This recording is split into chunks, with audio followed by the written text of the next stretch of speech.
ఏ మాట కామాటనే చెప్పాలి. చంద్రాల సార్ పనితీరుకు మాత్రం ప్రతి ఒక్కరు తారీఫ్ చేస్తున్నారయ్యా. కూటమి సర్కార్ అధికారంలోకి వచ్చినప్పటి సంది సమీక్షలు, సమావేశాలు, అధికారులతోని మీటింగులు, ఎప్పటికప్పుడు ఆఫీసర్లకు దిశానిర్దేశాలు చేస్తున్నారు. పబ్లిక్ కు పనికొచ్చే పని ఇంకా ఏం చేయాలనే ఆలోచన మీదనే ఎక్కువ కసరత్తులు చేస్తున్నది కూటమి సర్కారు. ఇక చంద్రాల సార్ గురించి అయితే ప్రత్యేకంగా చెప్పే పని లేదు. ఆయన పాలన చేసిన దినాలల్లా ఎక్కువ గణం ఎవరికయ్యా ప్రయారిటీ ఇచ్చిండు, చంద్రాల సార్ ఎవరిని అంతగనము హైలైట్ చేసిండు, ఎవరికి ఉపాధి కల్పించిండు, ఎవరికి తోడ్పాటిచ్చిండు అని అంటే ఖచ్చితంగా ప్రతి ఒక్కరు చెప్తారు అమ్మలక్కలకి ఇచ్చిండని చెప్పి.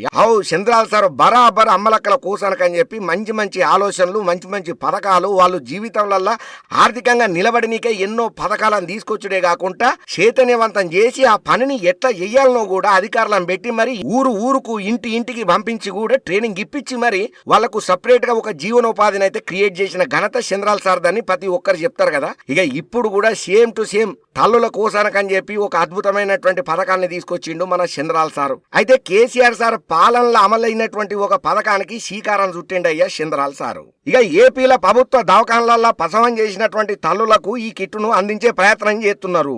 ఎన్టీఆర్ బేబీ కిట్ల పథకాన్ని పునఃప్రారంభన చేయాలని చెప్పి చంద్రాల సారు అధికారులకు ఆర్డర్ వేసిండు. ఇక ఇందుకోసానికని చెప్పి దగ్గర పెద్ద మొత్తంలో పైసలను కూడా విడుదల చేసిండు. ఇక ఈ ఎన్టీఆర్ బేబీ కిట్ల పథకంలా ఇక దోమల నెట్టుతో పాటు ఇంకా సైంటిఫిక్ కావాల్సినటువంటి కొన్ని అవసరాలు ఉంటాయి కదా. షాంపూలు, పౌడర్ డబ్బాలు, నూనె డబ్బాలు, అట్లనే బాడీ ఆయిల్, 2 టవాళ్ళు, 2 డ్రెస్సులు, 6 వాచబుల్ నఫీసు, చిన్న బొమ్మలు, ఇంకా బేబీ షాంపూలు లాంటి ఇటువంటి షాన్నే ఎన్టీఆర్ బేబీ కిట్ పథకంలో పొందుపరిచిందట. ఏదేమైనా గర్భిణీ స్త్రీల కోసం చంద్రాల సార్ తీసుకొచ్చినటువంటి ఏదైతే ఎన్టీఆర్ బేబీ కిట్ల పథకం ఉన్నదో ఈ ముచ్చట తెలిసిన ప్రతి ఒక్కరైతే మస్తు తారీఫ్ చేస్తున్నారు చంద్రాల సార్ తీసుకున్న ఈ నిర్ణయం మీద.